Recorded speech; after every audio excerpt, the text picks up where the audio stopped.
111 তথাকথিত 111 সরকারের সময় যেই শারীরিক নির্যাতন আমার উপরে হয়েছিল, তারপরে চিকিৎসার জন্য আমি এই দেশে আসি। আমি যখন এখানে আসি, আমার ভাইকে আমি রেখে এসেছিলাম, ছোট ভাইকে। আমি যখন এই দেশে আসি, আমার সুস্থ মাকে আমি রেখে এসেছিলাম।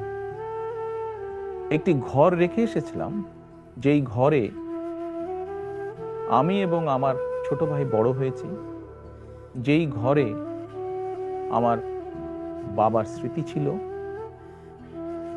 যেই ঘরে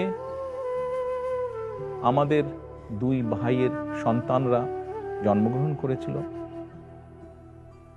যেই ঘরে আমার মায়ের বহু স্মৃতি ছিল, সেই স্মৃতিগুলোকে ভেঙে চুরে ধুলায় মিশিয়ে দেওয়া হয়েছে। যে ভাইকে আমি রেখে এসেছিলাম, সেই ভাই এখন আর নেই। যেই সুস্থ মাকে রেখে এসেছিলাম, সেই সুস্থ মা এখন সুস্থ নেই। শুধু অসুস্থই নন, ওনার উপরে মানসিক এবং শারীরিক নির্যাতনও করা হয়েছে। আমি আমার পরিবারের যে কাহিনী আপনাদের সামনে তুলে ধরলাম,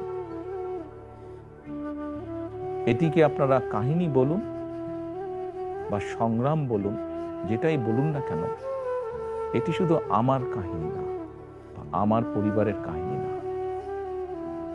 এরকম কাহিনী বাংলাদেশের শত না, হাজার হাজার পরিবারের।